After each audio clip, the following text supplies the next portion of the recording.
Hello friends, this is SP Singh and welcome to smarter everyday. प्यारे दोस्तों, बात करेंगे बीएड फर्स्ट सेमेस्टर। ठीक है, चाहे आपका लखनऊ यूनिवर्सिटी हो जिसमें आपका ये पेपर 25 जनवरी को है, पहला paper philosophical and sociological perspectives of education का, और चाहे आपकी कानपुर यूनिवर्सिटी हो जिसमें आपका 5 फरवरी को पेपर है फिलोसॉफिकल पर्सपेक्टिव्स ऑफ एजुकेशन का, यानी कि शिक्षा के दार्शनिक परिप्रेक्ष्य। ठीक है, आप सभी के लिए यहाँ पे हम लोग मोस्ट इम्पॉर्टेंट जो 10 क्वेश्चंस रहेंगे, 10 प्रश्न रहेंगे, इसको डिस्कस करने वाले हैं। ठीक है, कानपुर यूनिवर्सिटी में यही पेपर शिक्षा के दार्शनिक परिप्रेक्ष्य के नाम से है, लखनऊ में शिक्षा के दार्शनिक एवं समाजशास्त्री परिप्रेक्ष्य के नाम से है। तो दोनों में ये जो सब क्वेश्चंस रहेंगे दोनों यूनिवर्सिटी के लिए बहुत इंपॉर्टेंट है। आइए शुरू करते हैं। बाकी जो भी विद्यार्थी चैनल पर नए हो तो प्लीज़ सब्सक्राइब जरूर कीजिएगा। देखिए, शिक्षा के दार्शनिक परिप्रेक्ष्य में सबसे पहले हम लोग शिक्षा का अर्थ समझेंगे कि शिक्षा का अर्थ क्या होता है, इसकी विशेषताएं क्या होती हैं। इन चीज़ों को समझते हुए शिक्षा का शाब्दिक अर्थ क्या है। और एक ये ऐसा क्वेश्चन है कि मैं आपको स्टाम्प पेपर पे हमसे लिखवा लो, यह प्रश्न आपसे जरूर पूछा जाएगा। शिक्षा से रिलेटेड क्वेश्चन जरूर पूछा जाएगा। ठीक है, कि शिक्षा का अर्थ परिभाषा पूछ सकता है, शिक्षा का शाब्दिक अर्थ पूछेगा, परिभाषाएं पूछेगा। बहुत इंपॉर्टेंट क्वेश्चन है। तो इस तरीके से इसको समझते हुए आगे चलेंगे, फिर शिक्षा की विशेषताओं को समझेंगे, फिर दर्शन से आप क्या समझते हैं। ठीक है, शिक्षा और दर्शन, देखिए यहाँ ये भी क्वेश्चन 110% आएगा ही आएगा। ठीक है, तो ऐसे क्वेश्चन का कलेक्शन हम लोग आज समझेंगे। वेदांत दर्शन के मूल सिद्धांत कौन कौन से हैं, तो आइए शुरू करते हैं क्लास को। और यदि आपने अभी तक हमारे पेड जो है नोट्स नहीं लिए हैं तो उसके लिए आप हमें इस नंबर पे 9628182649 यहाँ पे मैसेज करके नोट्स की इन्फॉर्मेशन ले सकते हैं। आपको चारों पेपर के कंप्लीट नोट्स प्रोवाइड कराए जाते हैं, और जो नोट्स रहते हैं वो पीडीएफ फॉर्म में व्हाट्सएप पे आपको दिए जाते हैं। आपको उसके लिए कुछ फीस पे करनी होती है। चलिए, पहला प्रश्न कहता है कि शिक्षा का अर्थ स्पष्ट करते हुए इसकी विशेषताएं बताइए। शिक्षा क्या है? डियर फ्रेंड, इस पर हम लोग पहले भी चर्चा कर चुके हैं। शिक्षा एक प्रक्रिया है, शिक्षा एक प्रोसेस है जो व्यक्ति के जन्म से लेकर के मृत्यु पर्यंत निरंतर चलती रहती है। यानी कि जन्म से लेकर के, जैसे ही बाकी कहा तो ये गया है कि बच्चा जो है माँ के गर्भ से ही वो अधिगम करना शुरू कर देता है, उसकी शिक्षा वहीं से शुरू हो जाती है, वहीं से वो सीखना शुरू कर देता है। जिसके लिए सबसे बड़ा उदाहरण अभिमन्यु का लिया जाता है, जिसने गर्भ में ही, माँ के गर्भ में ही चक्रव्यूह को तोड़ने का ज्ञान प्राप्त कर लिया था। तो यहाँ पे व्यक्ति के जन्म से लेकर के मृत्यु पर्यंत जब तक वो यानी कि कब्र तक नहीं पहुंच जाता तब तक वो निरंतर कुछ ना कुछ सीखता रहता है। जैसे हम लोग अपने लाइफ के हर स्टेप पर कुछ ना कुछ सीखते रहते हैं, रोज कुछ ना कुछ नई चीज़ें सीखते रहते हैं।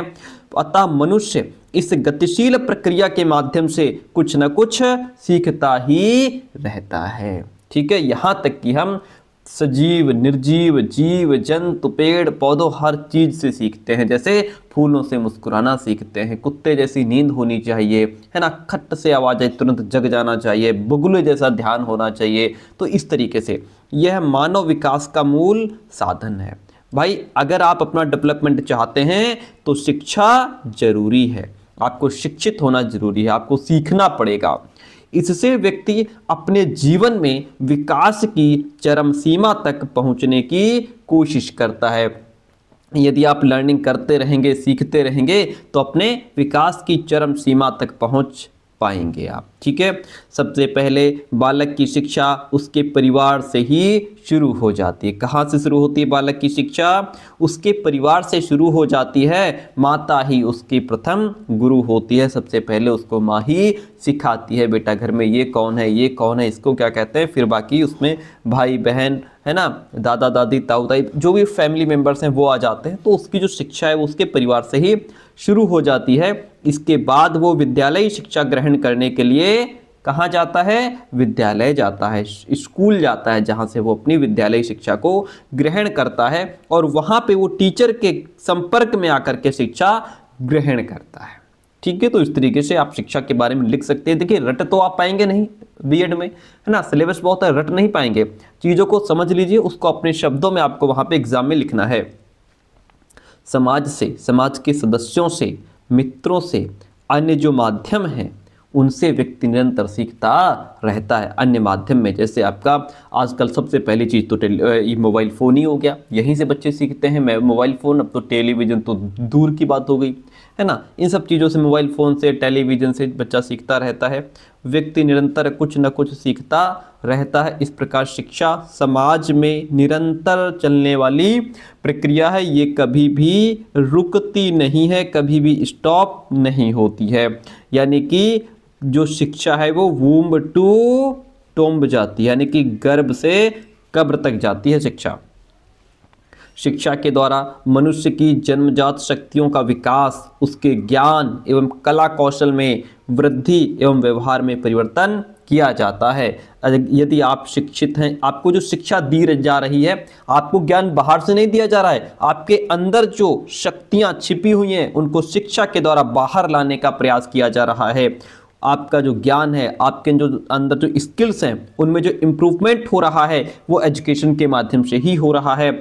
और उसे सभ्य, सुसंस्कृत और योग्य नागरिक भी आपको शिक्षा के माध्यम से ही बनाया जा रहा है। शिक्षा शब्द का सीधा साधा और सामान्य अर्थ है सीखने सिखाने की प्रक्रिया, टीचिंग लर्निंग प्रोसेस। ठीक है, इतनी बात क्लियर है। Very good. शिक्षा का शाब्दिक अर्थ, इटिमोलॉजिकल मीनिंग ऑफ एजुकेशन देखिएगा। शिक्षा का शाब्दिक अर्थ क्या होता है? बहुत मजेदार क्लास होगी आपकी, देखिएगा। किसी शब्द की उत्पत्ति को जानने के लिए कि इस शब्द की उत्पत्ति कहाँ से, कैसे, कब हुई, ये जानना आवश्यक हो जाता है कि वह शब्द किस भाषा से प्रकट हुआ है। अगर हमें उसकी उत्पत्ति को जानना है तो सबसे पहले ये जानना आवश्यक होता है कि वह शब्द किस भाषा से प्रकट हुआ है। जैसे शिक्षा शब्द हिंदी भाषा का है और हिंदी भाषा की उत्पत्ति संस्कृत भाषा से हुई है। शिक्षा शब्द की उत्पत्ति संस्कृत के दो शब्दों से मानी जाती है, एक है शिक्ष धातु, दूसरा है साक्ष धातु। शिक्ष का अर्थ है सीखना अथवा ज्ञान प्राप्त करना अथवा अध्ययन करना। साक्ष का अर्थ है अनुशासन में रखना, नियंत्रण में रखना और निर्देश देना। ठीक है। शिक्षा शब्द अंग्रेजी भाषा की एजुकेशन का पर्यायवाची है। एजुकेशन शब्द की उत्पत्ति लैटिन भाषा के निम्न शब्दों से हुई है, जैसे एडुकेटम, एडुसियर, एडुकेयर। ठीक है। एडुकेटम का अर्थ है शिक्षित करना। क्या है? एडुकेटम का अर्थ है शिक्षित करना। एडुकेटम शब्द ए यानी कि ई और डू को दो शब्दों से मिलकर के बना हुआ है। ए का अर्थ है अंदर से, डू को का अर्थ है आगे बढ़ना। ठीक है। तो जब आपको अंदर से आगे बढ़ाया जाता है, आपके अंदर से आपको आपके अंदर जो है अंदर से डेवलपमेंट किया जाता है, अंदर की शक्तियों को बाहर लाया जाता है, वही तो शिक्षा है। लैटिन भाषा के एडुकेयर और एडुसियर शब्द भी शिक्षा के इसी अर्थ को प्रकट करते हैं। एडुकेयर का अर्थ है शिक्षित करना, टू एजुकेट, बाहर ले आना। टू ब्रिंग अप या विकसित करना, टू रेज। ठीक है। एडुसियर का अर्थ है विकसित करना, बाहर निकालना। ठीक है।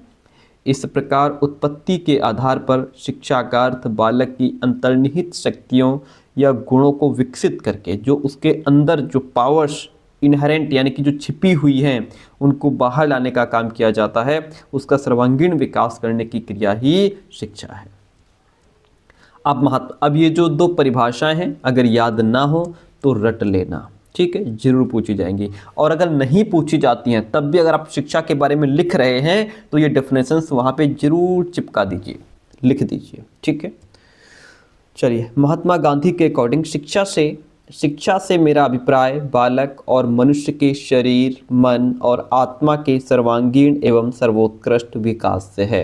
रविंद्रनाथ टैगोर के अकॉर्डिंग सर्वोच्च शिक्षा वह है जो हमें केवल सूचनाएं नहीं देती, वरन हमारे जीवन और संपूर्ण सृष्टि में एक सामंजस्य स्थापित करती है, ऐसा रविंद्रनाथ टैगोर कहते हैं। शिक्षा की अगर विशेषताओं की बात की जाए तो देखिए, एक तो सचेतन प्रक्रिया, जो शिक्षा है वो सचेत होकर के अगर आप सीख रहे हैं तभी सीख पाएंगे। अगर आप एक्टिव होकर के सीख रहे हैं तभी आप सीख पाएंगे। पैसिव होने की कंडीशन में अधिगम पॉसिबल नहीं है। ठीक है, संभव नहीं है। तो सचेतन, ये एक शिक्षा एक सचेतन प्रक्रिया, अगर आप सचेत होकर के सीख रहे हैं तभी सीख पाएंगे, क्योंकि ये जानबूझकर और एक सप्रयास यानी कि प्रयास के द्वारा चलाई जाती है। इसमें एफर्ट किया जाता है, एफर्ट लगाया जाता है।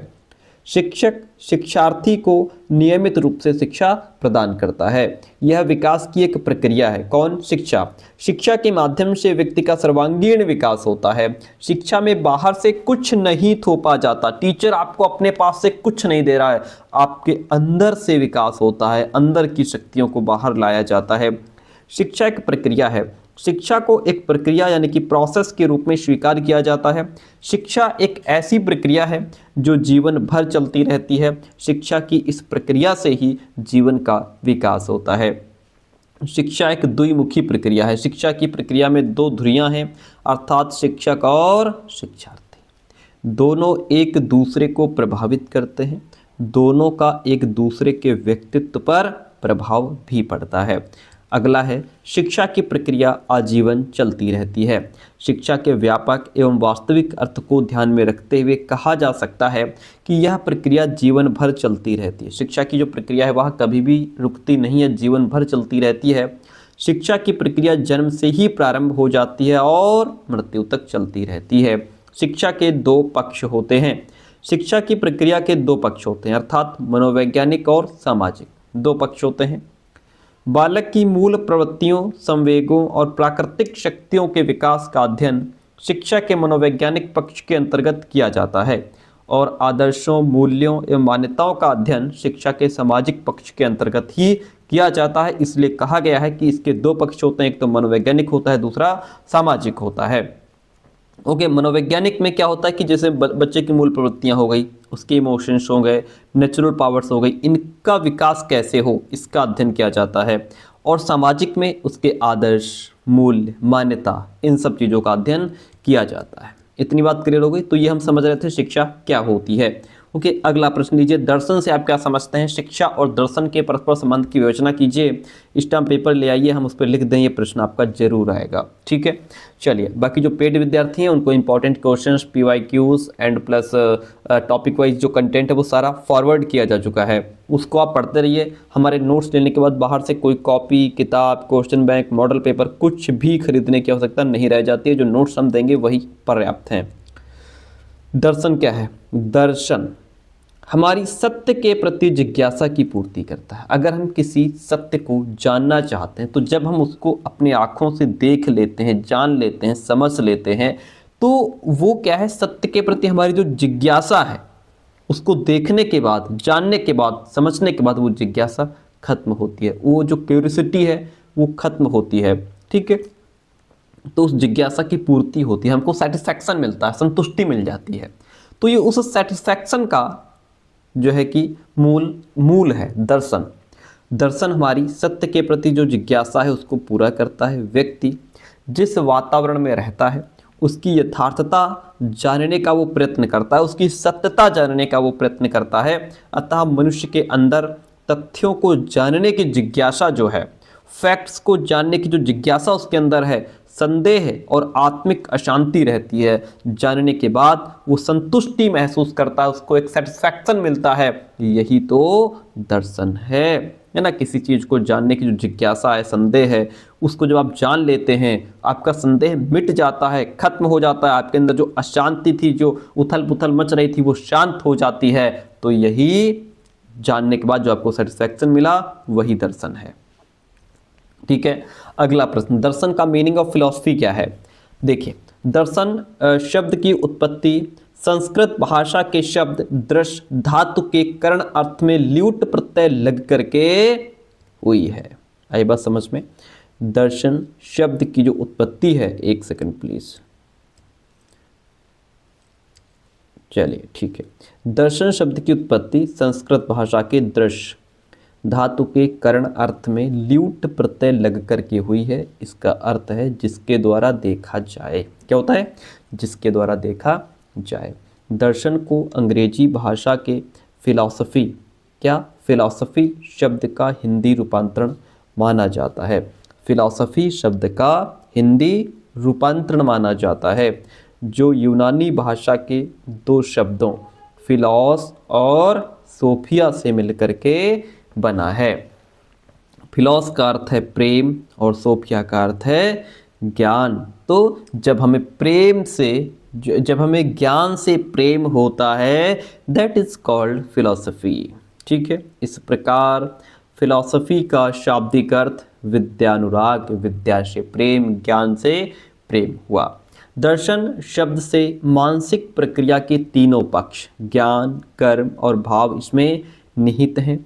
सत्य का साक्षात दर्शन करना ही दर्शन है, सत्य को साक्षात देख लेना ही दर्शन है। अरस्तु कहते हैं कि दर्शन ऐसा विज्ञान है जो परम तत्व के यथार्थ स्वरूप की जांच करता है। प्लेटो कहते हैं पदार्थ के यथार्थ स्वरूप का ज्ञान ही दर्शन है। ठीक है, इतनी बात क्लियर है, वेरी गुड। दर्शन और शिक्षा का संबंध समझते हैं। देखिए, relationship between education and philosophy, दर्शन व शिक्षा का घनिष्ठ संबंध है। कैसा संबंध है? बहुत क्लोज संबंध है, और यह एक ही सिक्के के दो पहलू हैं। दर्शन जीवन का विचारात्मक पक्ष है और शिक्षा एक क्रियात्मक पक्ष है। समझिए पॉइंट को, दर्शन एक विचारात्मक पक्ष है, शिक्षा कैसा है? क्रियात्मक है। अर्थात दर्शन विचारों को जन्म देता है। दर्शन से क्या होता है? हमारे अंदर थॉट्स आते हैं। और शिक्षा जो है, अगर आप शिक्षित हैं, आपको शिक्षा है, आपको ज्ञान है, तो आप उन विचारों पर काम कर सकते हैं, आप उन विचारों को एक सत्यता दे सकते हैं, आप है ना, मूर्त रूप दे सकते हैं। विचारों को व्यवहारिक रूप में क्रियान्वित करती है कौन? शिक्षा। तो दर्शन आपके अंदर विचार पैदा करता है, शिक्षा उन विचारों पर काम करती है। जॉन डीवी अपनी साधारण अवस्था में शिक्षा सिद्धांत ही दर्शन है, ऐसा कहते हैं। शिक्षा से संबंधित मूल प्रश्नों का उत्तर दर्शन ही देता है। दर्शन का सीधा संबंध जीवन से होता है। किससे होता है? जीवन से। दर्शन शास्त्र मूलतः जीवन दर्शन है, जो शिक्षा के बिना अपूर्ण और शिक्षा से पूर्णतः अभिन्न है। शिक्षा के द्वारा ही हमें दार्शनिक ज्ञान प्राप्त होता है। तो ये हमने समझ लिया दर्शन और शिक्षा का संबंध क्या है। वेदांत दर्शन के मूल सिद्धांतों का उल्लेख कीजिए। आइए इस क्वेश्चन को समझते हैं। अब इसमें पहला जो सिद्धांत वह है ब्रह्म की अवधारणा, कॉन्सेप्शन ऑफ ब्रह्मा। शंकराचार्य ने ब्रह्म को ही एकमात्र सत्य माना है। किसको? ब्रह्म को। उन्होंने कहा है ब्रह्म ही एकमात्र सत्य है, बाकी जगत मिथ्या है। शेष सभी वस्तुएं, ईश्वर, जीव, जगत, ये सभी प्रपंच हैं। शंकराचार्य ने कहा है ब्रह्म सत्य, जगत मिथ्या, जीवों ब्रह्मेव न परहा। ब्रह्म ही एकमात्र सत्य है, यह जगत झूठा है, मिथ्या है, और जीव तथा ब्रह्म भी अभिन्न हैं। ब्रह्म ही मूल तत्व है, और ब्रह्म से, ब्रह्म के ही द्वारा इस ब्रह्मांड का निर्माण होता है। इन्होंने एक बात और कही थी, वो हमने इसमें लिखी नहीं है। इन्होंने कहा था कि जिस प्रकार मकड़ी अपने अंदर के द्रव्य से, अपनी मेहनत से मकड़ जाल यानी कि जाल की रचना करती है, वैसे ही ब्रह्म भी इस संसार का निर्माण करता है। ठीक है, और ब्रह्म इस संसार का निर्माण अपनी माया शक्ति के द्वारा करता है। पहला पॉइंट क्लियर। जगत की अवधारणा की अगर हम बात करें तो यहाँ पे जगत की अवधारणा शंकराचार्य के अनुसार ब्रह्म सत्य है, जगत मिथ्या है। जगत परिवर्तनशील है, जगत में निरंतर परिवर्तन होता रहता है। जगत का निर्माण भी होता है, नाश भी, इसलिए नाश भी होता है, इसलिए यह अनित्य है, असत्य है। किंतु व्यावहारिक दृष्टि से जगत सत्य है, क्योंकि इसी जगत में रहकर मनुष्य ज्ञान, कर्म, भक्ति और मोक्ष की प्राप्ति भी करता है। ठीक है, इतनी बात क्लियर है। अगला है माया की अवधारणा, कॉन्सेप्शन ऑफ माया की बात करेंगे। तो आदिकाल से ही परम तत्व क्या कहता है? देखिएगा, बहुत इंपॉर्टेंट क्वेश्चन। आदिकाल से ही परम तत्व यानी कि परमात्मा के साथ एक परम शक्ति विद्यमान है जो माया कहलाती है, और इसे हम लोग अविद्या भी कहते हैं। माया या अविद्या के कारण जीव ये भूल जाता है कि ईश्वर उसका सृजन करता यानी कि पिता है, ईश्वर ने उसको जन्म दिया है, ईश्वर ने उसका सृजन किया है। वो उस अविद्या के कारण, अज्ञान के कारण, माया के कारण भूल जाता है। इसीलिए कहते हैं कि तुम्हारे ऊपर माया का पर्दा पड़ा है, जिस वजह से तुम अपनी पिछली चीज़ों को, बातों को नहीं जानते हो कि तुम असल में हो क्या, अथवा उससे कोई संबंध है। इसी के फलस्वरूप जीव स्वयं को एक स्वतंत्र सत्ता मान बैठता है कि मैं ही सब कुछ हूँ, और अपने शरीर, मन और इंद्रियों में सिमट करके वो रह जाता है। ठीक है। अब अगर हम बात करें कॉन्सेप्शन अबाउट इंडिविजुअल सेल्फ, यानी जीव संबंधी अवधारणा। अद्वैत दर्शन के अनुसार जीव यानी कि प्राणी माया की रचना है, माया ने ही इसको रचा है, इसलिए जीव का कारण माया यानी कि अविद्या है। अज्ञान या माया के कारण जीव स्वयं को अपने शरीर का स्वामी मान बैठता है। क्या मान बैठता है? स्वामी मान बैठता है। इंद्रियों द्वारा शरीर जो भी कर्म करता है उसे यही माना जाता है कि जीव ने किया है। जीव ज्ञाता है और वो ज्ञानेंद्रियों की सहायता से बाहरी जगत का ज्ञान भी प्राप्त करता रहता है। जीव और आत्मा में एक व्यवहारिक अंतर है। क्या है? एक व्यवहारिक अंतर है। आत्मा की पारमार्थिक सत्ता है परंतु जीव की एक व्यवहारिक सत्ता है। ठीक है। जब आत्मा शरीर, इंद्रिय, मन इन उपाधियों से सीमित होती है तब वह जीव होता है। ठीक है। आत्मा एक है जबकि जीव भिन्न भिन्न शरीरों में अलग अलग है, तो इससे सिद्ध होता है कि जीव अनेक हैं। जीव और ईश्वर की बात करेंगे, जीव एंड गॉड की बात करेंगे। देखिए पॉइंट कहता है जब ब्रह्म सगुण रूप से माया से संबंधित हो जाता है, जब ब्रह्म सगुण रूप में माया से संबंधित हो जाता है तो उसे ईश्वर कहते हैं। वह सर्वज्ञाता, सर्वव्यापक और सर्वशक्तिमान है। आध्यात्मिक दृष्टिकोण से जीव और ईश्वर में कोई अंतर नहीं होता है, परंतु सांसारिक दृष्टिकोण से दोनों में अंतर होता है। दोनों का संबंध माया से होता है। ईश्वर माया रूपी शक्ति पर नियंत्रण रखता है जबकि जीव माया से नियंत्रित होता है। ठीक है, इतनी बात क्लियर हो जाती है। जीव जो है वो माया से नियंत्रित होता है। ईश्वर आनंदमय है क्योंकि वो माया से नियंत्रित नहीं है। जीव सांसारिक सुख दुख का अनुभव करता है क्योंकि माया अपनी शक्ति से उसे नचाती रहती है। ईश्वर किसी सुख या दुख का अनुभव नहीं करता, वो इससे क्या है, वो इससे मुक्त है। जीव अज्ञानतावश या अविद्या के कारण स्वयं को आत्मा मानता है ना, और इसी माया या अविद्या के कारण उसे सुख दुख की अनुभूति भी होती है। अब हम ब्रह्म और जीव की बात करेंगे। ब्रह्म और जीव वस्तुतः अभिन्न हैं। जिस प्रकार अग्नि से निकली हुई विभिन्न चिंगारियां अग्नि से अभिन्न हैं, उसी प्रकार जीव ब्रह्म से अभिन्न है। जीव और ब्रह्म के बीच जो भेद दिखाई देता है वह सत्य नहीं है। दोनों का जो भेद है, दोनों का भेद व्यवहारिक है। कैसा है? दोनों का भेद व्यवहारिक है। आपको बताते चले, सच तो यह है कि जीव और ब्रह्म में परमार्थतः कोई भेद ही नहीं है। शंकर का ये कथन है कि तत्वमसि, शंकर का एक कथन है तत्वमसि, इसका मतलब होता है आत्मा और जीव की भिन्नता को प्रकट करता है ये तत्वमसि।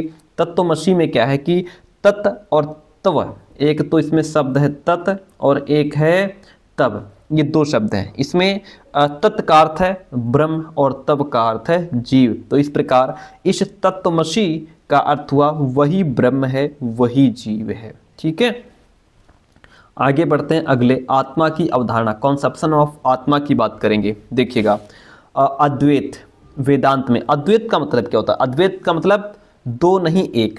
अद्वैत का मतलब ही होता है दो नहीं एक। ठीक है, अद्वैत वेदांत में आत्म तत्व या ब्रह्म तत्व को ही परम तत्व कहा गया है। शंकराचार्य के अनुसार आत्मा और परमात्मा एक ही तत्व के दो नाम हैं, दोनों में कोई अंतर नहीं है। आत्मा अजर और अमर होती है। ठीक है, माया के कारण आत्मा जीवात्मा के रूप में जीवों का रूप ले लेती है। आत्मा भी परमात्मा की भांति स्वयं सिद्ध है। ठीक है, तो ये हम समझ रहे थे। यहाँ पे देखिएगा, तो ये हम समझ रहे थे वेदांत दर्शन के मूल सिद्धांत कौन कौन से हैं। तो हमने ब्रह्म की अवधारणा वगैरह सब पढ़ी और बहुत इंपॉर्टेंट क्वेश्चन को कवर किया यहाँ पे। अगला प्रश्न आपके सामने, जैन दर्शन की पाठचर्या और शिक्षण विधियों के क्षेत्र में क्या देन है, उल्लेख कीजिए। एक एक बहुत ही तरासा हुआ प्रश्न, बहुत ही चुनिंदा क्वेश्चन हम आपके लिए लेकर के आए हैं। देखिए, जैन दर्शन की पाठचर्या और शिक्षण विधियों के क्षेत्र में, जैन दर्शन की पाठचर्या और शिक्षण विधियों में ठीक के क्षेत्र में जैन दर्शन का क्या योगदान है, जैन दर्शन के अनुसार पाठ्यक्रम कैसा होना चाहिए, आइए इस पर एक नज़र डालते हैं। जैन दर्शन में आत्मा और जगत दोनों की वास्तविकता को स्वीकार किया गया है। पॉइंट टू बी नोटेड मिलॉट, ध्यान रखिएगा, नोट कीजिए कि जैन दर्शन में क्या है, आत्मा और जगत दोनों की वास्तविकता को एक्सेप्ट किया गया है कि दोनों ही वास्तव में हैं, सत्य हैं। इसलिए शैक्षिक पाठ्यक्रम में सांसारिक और आध्यात्मिक दोनों प्रकार के विषयों को पर्याप्त स्थान भी दिया गया है।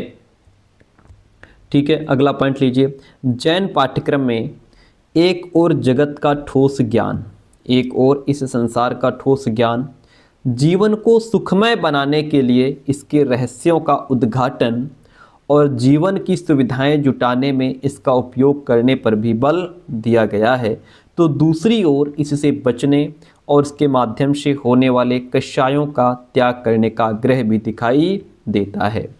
अगला प्रश्न, जैन दर्शन में जीव द्रव्य के अंतर्गत आध्यात्मिक विज्ञान का अध्ययन किया जाता है, जिसमें मनुष्य की आत्मा, अन्य प्राणियों से संबंध, आत्मा को शरीर से बांधने वाले तत्व और नैतिक जीवन का अध्ययन भी इसमें शामिल है। जैन दर्शन के अनुसार शिक्षण विधियाँ कौन कौन सी हैं, आइए इस पर नज़र डालते हैं। देखिए, जैन दर्शन के अनुसार जो शिक्षण विधियाँ हैं, टीचिंग मेथड्स हैं, इन पर बात करते हैं। जैन दर्शन में ज्ञान प्राप्त करने की अनेक विधियाँ हैं। जैसे पहला है हमारा मति ज्ञान, जिसको कहते हैं प्रत्यक्ष विधि। ठीक है, क्या कहते हैं इसको, प्रत्यक्ष विधि। यह प्रत्यक्ष ज्ञान है जिसके 4 रूप हैं। कितने रूप हैं, 4।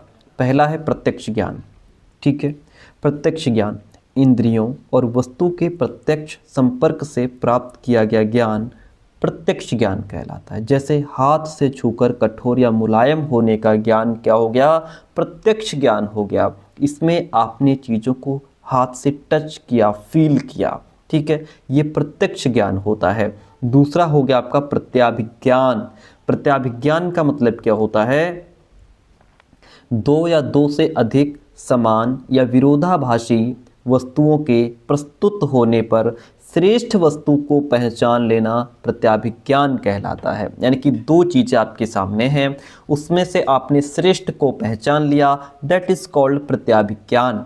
स्मृति क्या होती है, वस्तु के आंखों के सामने चीज़ उपस्थित नहीं है, ठीक है, और फिर आपने उसको अपने स्मृति में आप उसको ले आए। ठीक है, आपने उस चीज़ को जाना, पहचाना, तो वो स्मृति कहलाती है। तर्क क्या होता है, तर्क का मतलब इसमें अनुमान अथवा प्रमाणीकरण के द्वारा प्राप्त ज्ञान होता है। आपने अनुमान लगा करके कोई ज्ञान प्राप्त किया। जैसे धुआं देख करके आग लगने का अनुमान आपने लगा लिया कि अगर धुआं है तो आग लगी होगी, ये आपका एक तर्क है। ठीक है, तो इस तरीके से ये मति ज्ञान यानी कि प्रत्यक्ष ज्ञान के 4 रूप हो गए। अब आगे बढ़ते हैं तो नेक्स्ट हमको मिलता है श्रुति विधि। श्रुति विधि क्या होती है, यह लक्षणों, प्रतीकों अथवा शब्दों के द्वारा प्राप्त होता है। यह विधि भी 4 प्रकार की होती है। एक तो लब्धि, 2 शब्दों या घटनाओं के साथ साहचर्य स्थापित करना, 2 शब्दों या घटनाओं के साथ जो सामंजस्य स्थापित किया जाता है, लब्धि कहलाता है। भावना, इस विधि के अंतर्गत चिंतन मनन के द्वारा सुनी हुई, पढ़ी हुई पाठ्यवस्तु को छात्र समझने का प्रयास करता है, वो भावना कहलाती है। ठीक है, और उसको समझने का प्रयास करता है और उसकी अभिव्यक्ति भी अपने शब्दों में करने का प्रयास करता है, तो ये आपका जो है भावना होती है। उपयोग की अगर हम बात करें यहाँ पे, तो इस विधि के अंतर्गत करके सीखने को अधिक महत्व दिया जाता है। इसके अंतर्गत ज्ञानेंद्रियों की अपेक्षा कर्मेंद्रियां अधिक एक्टिव होती हैं। इस तरह ज्ञान प्राप्त करने से जो धारण व्यक्ति है, धारण शक्ति जो है वो अधिक होती है, भूलने की संभावना कम होती है, क्योंकि इसमें लर्निंग बाय डूइंग हो रहा है। नए का मतलब यहाँ पे न्यू से है, नया से है। तो देखिए इसमें नए क्या है, नए एक दृष्टिकोण है जिसके आधार पर हम किसी पदार्थ के बारे में कथन करते हैं। एक वस्तु को देखने के कई दृष्टिकोण हो सकते हैं। ठीक है, स्वाध्याय विधि की बात करें तो देखिए स्वाध्याय का अर्थ है, स्वाध्याय का अर्थ उस ज्ञान से है जो आत्मा के लिए उन्नतिकारी है। ठीक है, इस विधि में जैन आगमों का अध्ययन करके सीखा जाता है। स्वाध्याय के लिए जैन दर्शन में 5 उपाय बताए गए हैं। ठीक है, पहला हो गया वचना, इसको वाचना भी कहते हैं, वाचना मतलब स्वयं अध्ययन करना। ठीक है, फिर है प्रच्छना, जो कुछ पढ़ा और समझा है उस पर शुरू से प्रश्न पूछकर शंकाओं का समाधान करना प्रश्न कहलाता है। परिग्रहण, पठित वस्तु की पुनरावृत्ति करना, जो आपने पढ़ा अब उसको आप रिवाइज कर रहे हैं। अनुप्रेक्षा, पठित वस्तु का बार बार चिंतन मनन करना जो है वह अनुप्रेक्षा कहलाता है। धर्म कथा की बात करें तो पठित विषय वस्तु के विषय में दूसरों के साथ परिचर्चा करना धर्म कथा कहलाता है। फिर आता है अंतर्दृष्टि विधि। ठीक है, जैन दर्शन में इसे अवधि कहा गया है। क्या कहा गया है? जैन दर्शन में से अवधि कहा गया है। यह इंद्रिय जनित ज्ञान है जो देश और काल की परिधि से परे होता है। ठीक है, और इस ज्ञान की उत्पत्ति तब होती है, अंतर्दृष्टि विधि की इस ज्ञान की उत्पत्ति तब होती है जब ज्ञाता के कर्म इतने हल्के हो जाते हैं कि काल और देश की पौद्गलिक सीमाओं से परे वह देख सकता है। यह अंतर्दृष्टि विधि होती है। मनः पर्याय विधि की अगर बात करें, इसके अंतर्गत दूसरे व्यक्तियों के वर्तमान और अतीत के विचारों एवं मनोभावों को जान सकते हैं। जैन दर्शन के अनुसार ये ज्ञान तभी प्राप्त होता है जब व्यक्ति चार कषाय क्रोध, लोभ, मोह, अहंकार से मुक्त हो जाता है। कैवल्य ज्ञान विधि, कैवल्य ज्ञान क्या होता है? ये उन्हीं को प्राप्त होता है जिन्होंने कर्म बंधन से स्वयं को मुक्त कर लिया है। इस ज्ञान की प्राप्ति के पश्चात ज्ञाता, श्रेय और ज्ञान का अंतर मिट जाता है। ठीक है, और बाकी ये इतना हो गया। और इन विधियों के अंतर्गत जैन दर्शन में जैसे परामर्श विधि, सत्संग विधि, भ्रमण विधि, समीक्षा विधि, इनका भी उल्लेख मिलता है। तो ये हमारे 4 क्वेश्चन हुए। ठीक है, इस क्वेश्चन में हम समझ रहे थे जैन दर्शन की जो है पाठ्यचर्या और शिक्षण विधियों में क्या योगदान है। अगला प्रश्न लेते हैं, कहता है आदर्शवाद से आप क्या समझते हैं, इसके सिद्धांतों का वर्णन कीजिए। आदर्शवाद को अंग्रेजी में आइडियलिज्म कहा जाता है।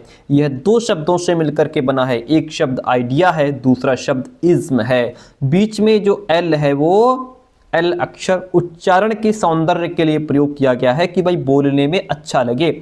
आइडिया का अर्थ विचार होता है और इज्म का अर्थ वाद होता है, तो ये आइडियज्म हो गया। ठीक है, और एल लगा है तो बोलने में अच्छा लगे, इसीलिए इसे विचारवाद भी कहा जाता है। वर्तमान समय में हम प्रत्ययवाद, विचारवाद, आध्यात्मवाद के स्थान पर आदर्शवाद शब्द का अधिक प्रयोग करते हैं। आदर्शवादी दार्शनिक विचारों को ही सत्य मानते हैं। प्लूटो ने भी चिंतन, विचारों और तर्क आदि को महत्व दिया है।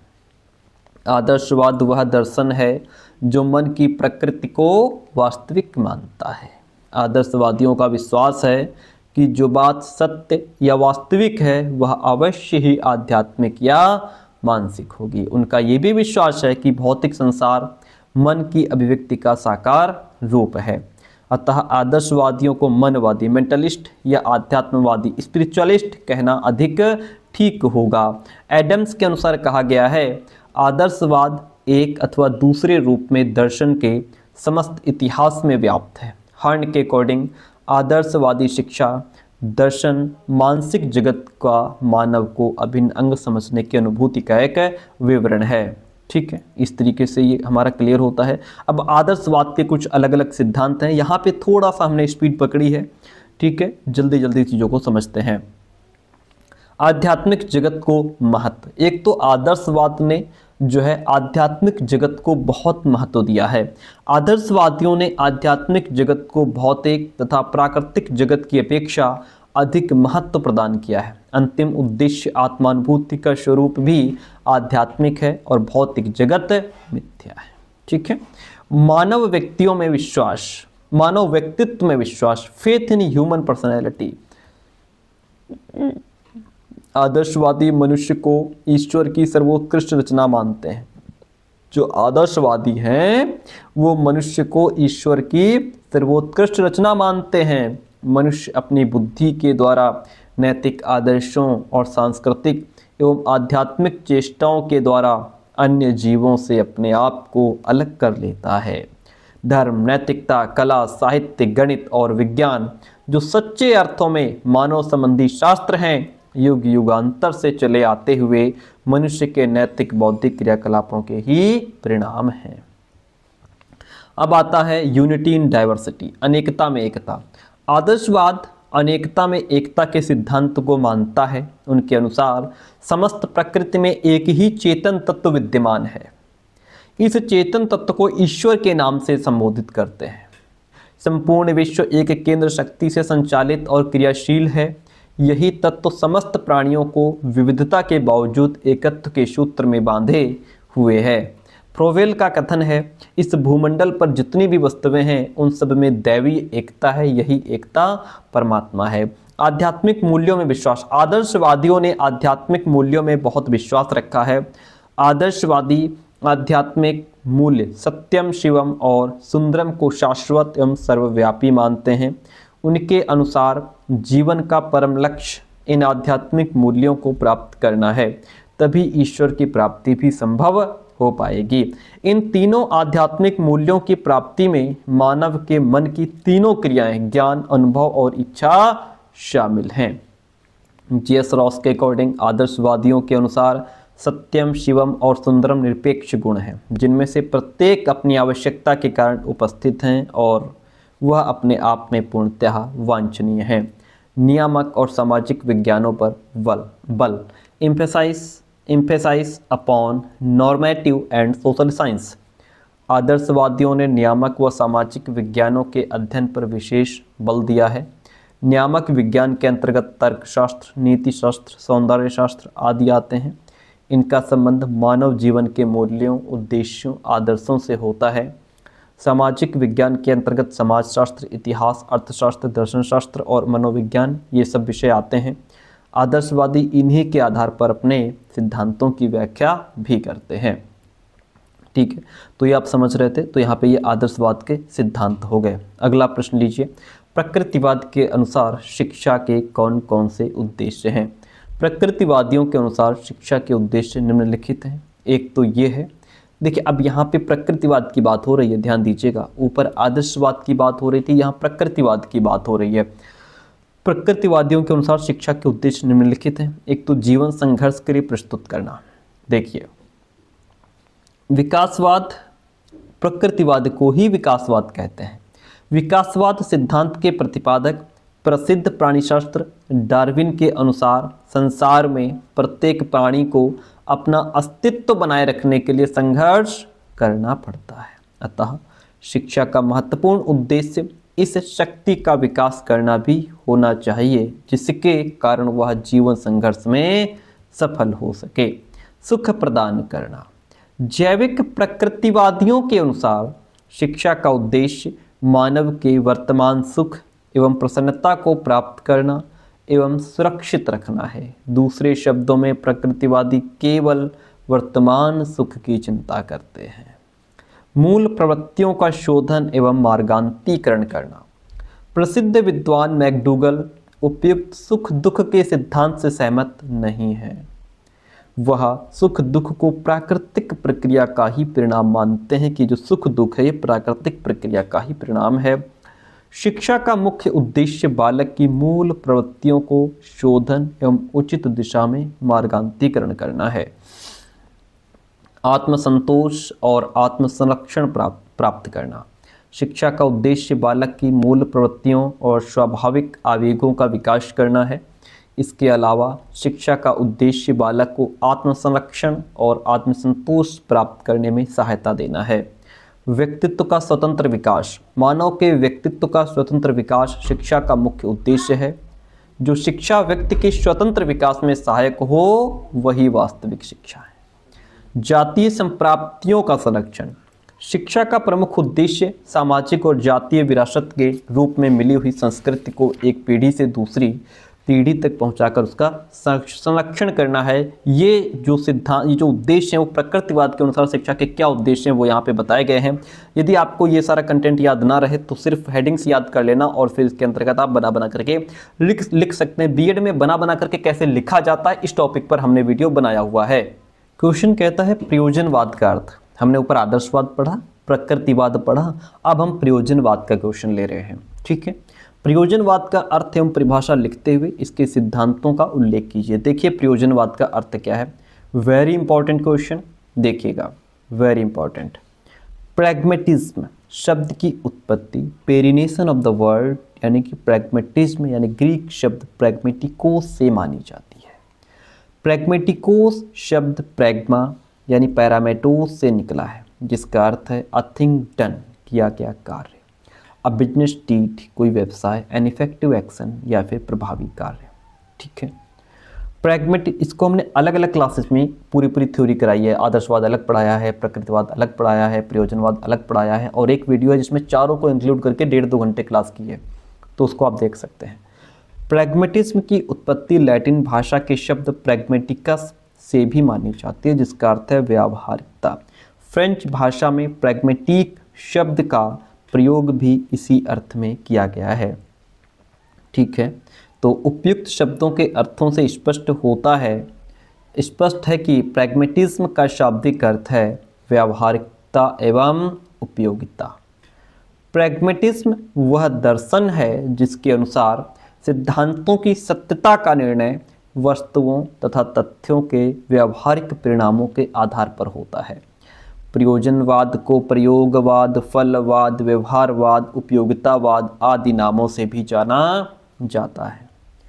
जेम्स वी प्रेट के अकॉर्डिंग प्रयोजनवाद हमें अर्थ का सिद्धांत, सत्य का सिद्धांत, ज्ञान का सिद्धांत और वास्तविकता का सिद्धांत भी देता है। विलियम जेम्स के अकॉर्डिंग कहा गया है कि प्रयोजनवाद मस्तिष्क का स्वभाव और दृष्टिकोण है। यह सत्य और विचारों की प्रकृति का भी सिद्धांत है। अंतिम रूप से यह वास्तविकता का भी सिद्धांत है। ठीक है, तो ये हम समझ रहे हैं प्रयोजनवाद। अब प्रयोजनवाद के सिद्धांत क्या है? प्रयोजनवाद का मूल सिद्धांत यह है, अनुभव ही सब वस्तुओं की वास्तविक परीक्षा है। क्या कहता है प्रयोजनवाद? प्रयोजनवाद कहता है अनुभव ही सब वस्तुओं की वास्तविक परीक्षा है और सत्य वह है जो अपने आप को उत्तम सिद्ध कर दे। इनके आधार पर हम प्रयोजनवाद के सिद्धांतों को इस प्रकार प्रस्तुत कर सकते हैं। पहला, जैसे जो सिद्धांत काम करते हैं वो सत्य है। ठीक है भाई, जो सिद्धांत काम कर रहा है वही सत्य है, जो सिद्धांत काम नहीं कर रहा है वो काहे का सत्य है। मानव प्रयासों का इसमें अधिक महत्व दिया गया है। मनुष्य एक सामाजिक प्राणी है, इसलिए उसे सामाजिक कुशलता का गुण प्राप्त करना चाहिए। सत्य का आधार दर्शन अथवा तर्क नहीं बल्कि जीवनगत अनुभव है। मानव अपने वर्तमान और भविष्य का स्वयं सृजक है। मानव स्वयं अपने मूल्यों का निर्माण करता है। प्रथाओं और परंपराओं का विरोध व लचीलेपन पर विश्वास देता है। कौन? प्रयोजनवाद। अगला प्रश्न, महात्मा गांधी की बेसिक शिक्षा पर टिप्पणी लिखिए। आइए समझते हैं इस पॉइंट को, वेरी इंपॉर्टेंट, यहाँ से क्वेश्चन जरूर पूछा जाता है। गांधी जी ने अक्टूबर 1937 में वर्धा सम्मेलन में शिक्षाविदों के समक्ष बुनियादी शिक्षा योजना को प्रस्तुत किया। इसे वर्धा योजना के नाम से भी जाना जाता है। कुछ शिक्षाविद इसे बेसिक शिक्षा योजना की संज्ञा भी देते हैं। गांधी जी ने शिक्षा का आधार एक बेसिक क्राफ्ट को रखा। बेसिक क्राफ्ट मतलब जिसमें छोटे छोटी चीज़ें बनाए करके और उसको बेचा जाए। ठीक है, बेसिक क्राफ्ट, और जो वेस्ट मटेरियल है उससे चीज़ें बनाई जाएं।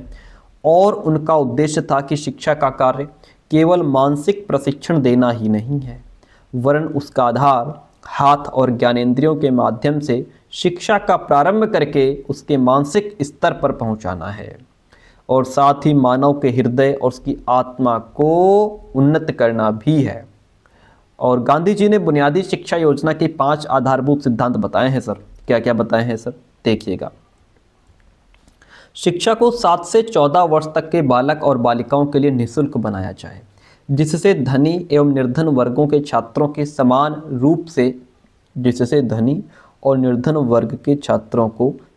रूप से शिक्षा दी जा सके।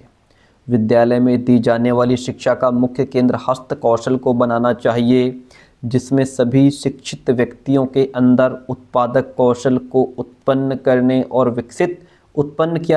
विकसित किया जा सके। बुनियादी शिक्षा स्वावलंबन के सिद्धांत पर आधारित है। इस शिक्षा के द्वारा छात्रों से विभिन्न प्रकार का सामान बनवाया जाता है, जिसे बेचकर धनोपार्जन करते हैं और विद्यालय की आय में वृद्धि होती है। गांधी जी ने इस विचार पर भी बहुत बल दिया कि शिक्षा का माध्यम मातृभाषा होनी चाहिए। गांधी जी बुनियादी शिक्षा के द्वारा आदर्श नागरिकों का निर्माण करना चाहते हैं, जिनमें व्यक्तिगत गरिमा और दक्षता हो, जो सबके साथ मिलजुल करके काम कर सकें। तो ये हम समझ रहे थे गांधी जी की बुनियादी शिक्षा। अब हम स्वामी विवेकानंद के शिक्षा दर्शन को स्पष्ट करेंगे। वेरी इंपॉर्टेंट, एक एक लाइन बहुत महत्वपूर्ण। देखिएगा, स्वामी जी शिक्षा के द्वारा मनुष्य को आत्मविश्वासी, आत्मनिर्भर और सशक्त बनाना चाहते थे। इस उद्देश्य की पूर्ति के लिए उन्होंने सदैव इस तथ्य पर बल दिया कि हमें धर्म की वास्तविक मर्यादा स्थापित करने वाली और सर्वांगीण विकसित चरित्र के नागरिक निर्माण करने में समर्थ शिक्षा की आवश्यकता है। शिक्षा दर्शन के कुछ तथ्य इस प्रकार हैं। क्या हैं तथ्य, इसके समझिएगा। स्वामी विवेकानंद मैकाले के द्वारा प्रचलित तत्कालीन अंग्रेजी शिक्षा पद्धति के विरोधी थे, क्योंकि इस शिक्षा का उद्देश्य मात्र बाबुओं की संख्या बढ़ाना था। स्वामी जी के विचार से एकाग्रचित्त व्यक्ति को ही ज्ञान की महान शक्ति उपलब्ध होती है। स्वामी विवेकानंद जी के अनुसार ज्ञान मनुष्य के अंदर रहता है, चाहे मौलिक ज्ञान हो या आध्यात्मिक। मनुष्य अपनी शक्तियों के प्रयोग द्वारा उसका अनुभव करके उसे प्रकाश में लाता है। स्वामी जी के शब्दों में, हमें उस शिक्षा की आवश्यकता है जिसके द्वारा चरित्र का निर्माण होता है, मस्तिष्क की शक्ति बढ़ती है, बुद्धि का विकास होता है और मनुष्य अपने पैरों पर खड़ा हो सकता है। स्वामी विवेकानंद जी सैद्धांतिक शिक्षा की तुलना में व्यावहारिक शिक्षा पर बल देते थे। आई बात समझ में? यानी कि सैद्धांतिक शिक्षा की तुलना पर व्यावहारिक शिक्षा पर बल देते थे। उन्हीं के शब्दों में कहा गया है, तुमको काम करने के सब क्षेत्रों में व्यावहारिक बनना पड़ेगा। सिद्धांतों के ढेरों ने संपूर्ण देश का विनाश कर दिया है। तो ये हमारे 9 क्वेश्चंस यहाँ तक कंप्लीट होते हैं और फिर इसके बाद हम क्वेश्चन नंबर 10 पर पहुँचेंगे, जो कि आज का लास्ट प्रश्न होगा हमारा। बाकी अगर आप लखनऊ कानपुर यूनिवर्सिटी के छात्र हैं तो आपके लिए पेड नोट्स अवेलेबल हैं, आप नोट्स लेकर के अपनी पढ़ाई कर सकते हैं। ध्यान रहे, हमारे नोट्स लेने के बाद आपको बाहर से कुछ भी ना खरीदने की आवश्यकता है, ना पढ़ने की आवश्यकता है। जितना हमें यहाँ से देंगे वो आपके लिए पर्याप्त होगा। ठीक है। प्लेटो का दर्शन निम्न 4 सिद्धांतों पर आधारित है। पहला है प्लेटो का आदर्शवाद। ठीक है। प्लेटो आदर्शवाद के प्रमुख प्रवर्तक थे, जिन्होंने आदर्शवाद का प्रथम लक्ष्य सत्यम शिवम सुंदरम को प्राप्त करना निर्धारित किया। ठीक है। और दूसरा, उनको जीवन में ढालना। प्लेटो का जो दर्शन है डियर फ्रेंड, ये विचारों का विज्ञान है और उसका स्वरूप आदर्शवादी है, जिसमें भौतिकता नाम मात्र को भी नहीं है। प्लेटो के विचार से सत्य की खोज मनुष्य जीवन का लक्ष्य है। सत्य की खोज, किसकी खोज? ये सत्य की खोज। ठीक है। सत्य की खोज जो है मनुष्य जीवन का लक्ष्य है और सत्य पदार्थों में नहीं, उनके परे है। ठीक है। 2 प्रकार के लोगों में विश्वास रखते हैं ये। प्लेटो 2 प्रकार के जगत में विश्वास करते हैं। पहला है विचार लोक या आध्यात्मिक जगत। ठीक है। और आध्यात्मिक जगत की बात करें तो प्लेटो के अनुसार आध्यात्मिक जगत ही सत्य है, वह न तो अनादि है न अपरिवर्तनशील है। ठीक है। विचारों के जगत से प्लेटो का मतलब उस महान दैवी शक्ति के विचारों से है जिनसे अभिप्रेरित होकर उसने इस संसार की रचना की है। दूसरा है ज्ञान लोक या भौतिक जगत। ठीक है। जिसे इंद्रिय जगत भी कहते हैं। मनुष्य की आत्मा भी परमात्मा का अंश है, अतः वो भी अपने विचारों के आधार पर स्थूल पदार्थों को नए रूप देता है और मूर्तियां, भवन, वस्त्र, बर्तन आदि वस्तुएं बनाता है। इस भौतिक जगत की प्रत्येक वस्तु परिवर्तनशील है, क्योंकि यह सत्य की छाया मात्र है। तो ये हमारा भौतिक जगत हो गया। आत्मा की अमरता की बात करता है प्लेटो। प्लेटो के अकॉर्डिंग आत्मा अमर है, शरीर के नष्ट होने पर भी आत्मा का अस्तित्व बना रहता है। अगर कोई व्यक्ति अपने जीवन काल में अच्छे काम करता है तो विचारों का ज्ञान प्राप्त करता है, तथा विचारों का ज्ञान प्राप्त करता है तो मरने के उपरांत आत्मा पुनः शरीर रूप में इस संसार में आ जाती है। यहाँ प्लेटो के विचार भारतीय आस्तिक दर्शनों के सिद्धांतों से मिल रहे हैं, मिलते जुलते हैं। ज्ञान संबंधी दर्शन क्या होता है? प्लेटो ने ज्ञान को आत्मा का गुण माना है तथा मनुष्य को सत्य का अन्वेषक कहा कि मनुष्य ही सत्य का खोज करता है। उसके अनुसार ज्ञान के 3 रूप हैं, इंद्रियजन्य ज्ञान, सम्मति द्वारा प्राप्त ज्ञान और विवेकार्जित ज्ञान। तो ये था हमारा ज्ञान संबंधी दर्शन। ठीक है, तो प्यारे दोस्तों ये थे आज के हमारे 10 क्वेश्चन जिनको हमने कवर किया। ठीक है, कैसे रही क्लास कमेंट करके ज़रूर बताइएगा। मिलते हैं बहुत जल्दी नेक्स्ट क्लास में। ठीक है, नोट्स अभी तक नहीं लिए हैं तो फटाफट इस नंबर पे 9628182649 इस नंबर पे व्हाट्सअप मैसेज करके नोट्स की इन्फॉर्मेशन ले सकते हैं। थैंक यू सो मच, मिलते हैं बहुत जल्दी नेक्स्ट क्लास में।